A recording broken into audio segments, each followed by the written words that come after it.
What was the best year in GTA Online history? That's what we're going to be talking about today. Now, first of all, welcome back to the channel. Today, we're doing another live commentary video. You guys seem to enjoy whenever I've done them in the past, so we're going to keep doing them.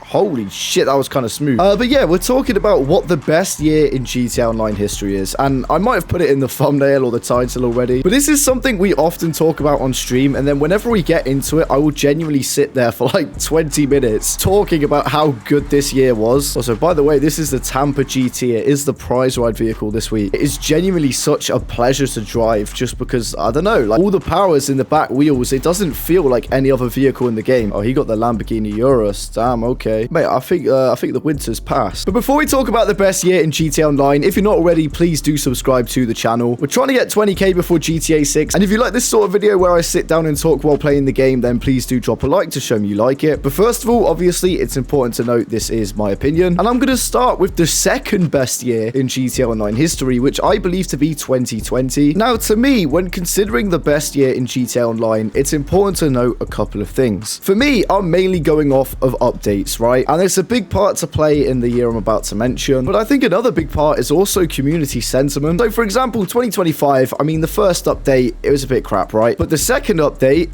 it was a great update. I think it was definitely lacking some content, but the mansions, they absolutely nailed. And because of Michael coming back and people wanting mansions and, oh, fuck me. Because of these long time requested things coming back, the community sentiment was great. People absolutely loved it. So I'd say last year was a good year. But 2020 was a great year because, well, the first update was shit. However, they added F1 races, which were very, very fun. Or I think they added some more F1 races, actually. I think they were already in the game. The summer special update wasn't great, but looking back on it, it actually wasn't awful. I definitely wouldn't say it's the worst update we've ever had now, and some of the stuff it added was nice. But in 2020, we of course had the Cayo Perico heist, a fucking amazing heist that people absolutely loved because you can do it solo. And on top of that, it added a map expansion. Now, it wasn't, you know, the map expansion we all wanted, but it was a new area for us to try after like 7 years of the game being out. But on top of that, 2020 was of course lockdown. Now, lockdown, I mean, in terms of the real world, it wasn't great, but as a teenager who was going through school, lockdown was the fucking best thing ever. We would just sit at home and play video games all day. And because of that, you know, GTA started to really pick up again in 2020. That's when I started posting GTA TikTok. And of course, you had like the purple versus green aliens, which was fucking massive. And because everyone was locked inside playing the game, people were having a great time. So the community sentiment was high. The first update wasn't great, but then we had the Cayo Perico heist, which was amazing. So I'd say 2020 was the second best year in GTA Online history. But the best year in GTA Online history, I firmly believe, is 2017. And it is purely because of the updates we got in this year. The quantity of them, but the quality as well. So kicking the year off, we had the long anticipated gun running update. Now, if you played when this update came out, you know the aura it had. I remember watching the fan-made trailer for this so many times, and then it actually got announced. And this was not long after I started playing the game. The gun running update was sick. Of course, it added bunkers, but it added loads of new stuff. You know, you had the bunker, the new business, but it added Mark II weapons as well, something that would completely change the game. And on top of that, some of the vehicles they added was really fun. Now, whether you love or whether you hate, you know, the weaponized vehicles, that's for you to decide. I literally can't drive for shit. Yeah, I'd get out too. I don't blame you. But they added a couple new fun vehicles. One of them was the Oppressor. And I remember back then, I didn't really know how to grind properly, right? So saving up for an Oppressor, what was it, like 2.2 million? That was hard. And I remember going into games, seeing people flying around on the Oppressors and messaging them asking if I could have a go. Like, that update added so many good things. It was such an amazing update. And this was at the start of the year. There was 2 more updates to come, mind you. 3 updates in 1 year, like 3 major updates. I'm pretty sure we also got like transform races and stuff. Not transform races, like